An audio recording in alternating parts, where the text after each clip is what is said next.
আসসালামু আলাইকুম। প্রিয় শিক্ষার্থী বন্ধুরা, কেমন আছো সবাই? ষষ্ঠ থেকে নবম শ্রেণীর তোমরা যারা এবার ষান্মাসিক মূল্যায়নে বসতে যাচ্ছ, তোমাদের জন্য একটি নির্দেশনা নিয়ে আসলাম।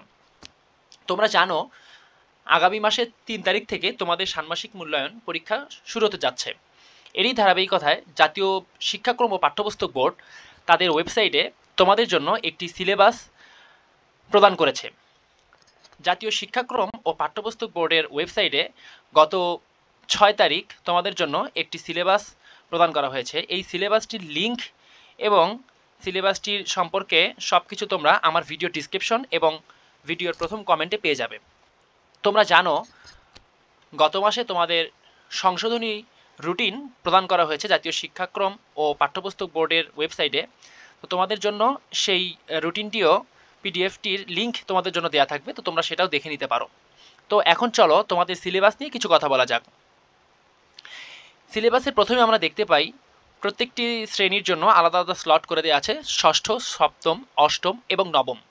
এখানে তোমরা বাংলার জন্য প্রথমে দেখতে পাও যে পাঠ্যপুস্তকের শুরু থেকে ৬১ পৃষ্ঠা পর্যন্ত ষষ্ঠ শ্রেণীর জন্য, এবং সপ্তম শ্রেণীর জন্য পাঠ্যপুস্তকের শুরু থেকে ৭১ পৃষ্ঠা পর্যন্ত, অষ্টম শ্রেণীর জন্য পাঠ্যপুস্তকের শুরু থেকে ১০২ পৃষ্ঠা পর্যন্ত, নবম শ্রেণীর জন্য পাঠ্যপুস্তকের শুরু থেকে ৯৯ পৃষ্ঠা পর্যন্ত।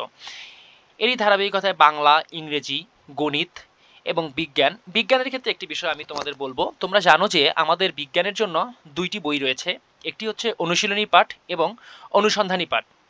আমাদের এইখানে যে পৃষ্ঠাটি উল্লেখ করা আছে, যেমন ষষ্ঠ শ্রেণীর জন্য পাঠ্যপুস্তকের শুরু থেকে ৪৩ পৃষ্ঠা পর্যন্ত, এবং সপ্তম শ্রেণীর জন্য পাঠ্যপুস্তকের শুরু থেকে ৫২ পৃষ্ঠা পর্যন্ত, এবং অষ্টম শ্রেণীর জন্য তা শুরু থেকে ৫৫ পৃষ্ঠা পর্যন্ত, এবং এরই ধারাবাহিকতায় নবম শ্রেণীর জন্য পাঠ্যপুস্তকের শুরু থেকে ৩৬ পৃষ্ঠা পর্যন্ত। তো এই পৃষ্ঠাগুলো আসলে আমরা কোন বই থেকে পড়ব?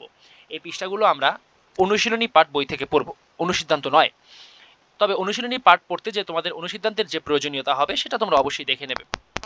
তবে এখানে যেটি উল্লেখ করা আছে পৃষ্ঠা নাম্বারগুলো, এই পৃষ্ঠা নাম্বারগুলো আমরা অনুশীলনী পাঠ বই থেকে পড়ে নেব। তো এরই ধারাবাহিকতায় রয়েছে ইতিহাস ও সামাজিক বিজ্ঞান, ডিজিটাল প্রযুক্তি, জীবন ও জীবিকা, স্বাস্থ্য সুরক্ষা, শিল্প ও সংস্কৃতি এবং বিভিন্ন ধর্মীয় বইগুলো, অর্থাৎ ইসলাম শিক্ষা, হিন্দু ধর্ম শিক্ষা, খ্রিস্ট ধর্ম শিক্ষা, বৌদ্ধ ধর্ম শিক্ষা। তো আমি যদি প্রত্যেকটি বিষয় নিয়ে আলাদা আলাদা করে কথা বলতে যাই তো অনেক সময় হয়ে যাবে। তো আমি চাচ্ছি না আজকের ভিডিওতে এত বিস্তারিত কথা বলতে। তোমরা এই পিডিএফটি ডাউনলোড করে নেবে এবং তোমাদের কাঙ্ক্ষিত সাবজেক্ট এবং কাঙ্ক্ষিত শ্রেণী অনুযায়ী তা মিলিয়ে নেবে।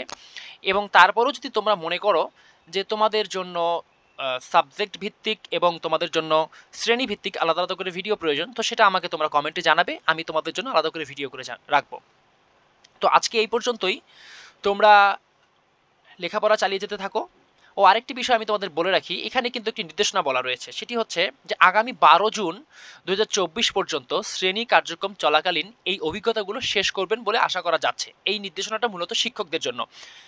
তো যেহেতু ১২ জুনের পরেই ঈদের ছুটি, শিক্ষা প্রতিষ্ঠান বন্ধ থাকবে। আচ্ছা, তার মানে আমাদের ঈদের ছুটি ১২ জুনের পর থেকে শুরু হচ্ছে এবং ঈদের ছুটিতে আমাদের শিক্ষা প্রতিষ্ঠান নিশ্চয়ই বন্ধ থাকবে। এই ক্ষেত্রে আমাদের শিক্ষা বোর্ড চাচ্ছে যাতে তোমাদের স্টাডিগুলো আমরা ১২ জুনের মধ্যেই, অর্থাৎ ঈদের বন্ধের আগেই কমপ্লিট করে নিতে পারি। তবে যে সকল প্রতিষ্ঠানে তোমরা জানো যে অনেক ধরনের পরীক্ষার জন্য স্কুল বন্ধ থাকে, বা আমরা জানি যে গরমের কারণে কিছুদিন স্কুল বন্ধ ছিল, তো এই সকল বিষয় নিয়ে যে সকল প্রতিষ্ঠানে এখনও পর্যন্ত কাঙ্ক্ষিত পর্যায়ে তোমাদের বিষয়ভিত্তিক পড়াগুলো পৌঁছায়নি, তাদের ক্ষেত্রে কিছু নির্দেশনা এখানে দেয়া আছে। এইটা আসলে প্রতিষ্ঠানের জন্য, তোমাদের এইভাবে এটা খুব একটা প্রয়োজন হবে না, তবে চাইলে পড়ে নিতে পারো। তবে তোমরা যদি চাও যে কোনো বিষয়ের জন্য ইন্ডিভিজুয়ালি তোমাদের ভিডিও দরকার, তাহলে সেই বিষয়টিও তোমরা জানাতে পারো, আমরা সেটা নিয়েও কাজ করব। তো আজকে এই পর্যন্তই, সবাইকে ধন্যবাদ। দেখা হবে আবার কোনো ভিডিওতে। সেই পর্যন্ত সুস্থ থাকো, ভালো থাকো, পড়াশোনা চালিয়ে যেতে থাকো। আসসালামু আলাইকুম।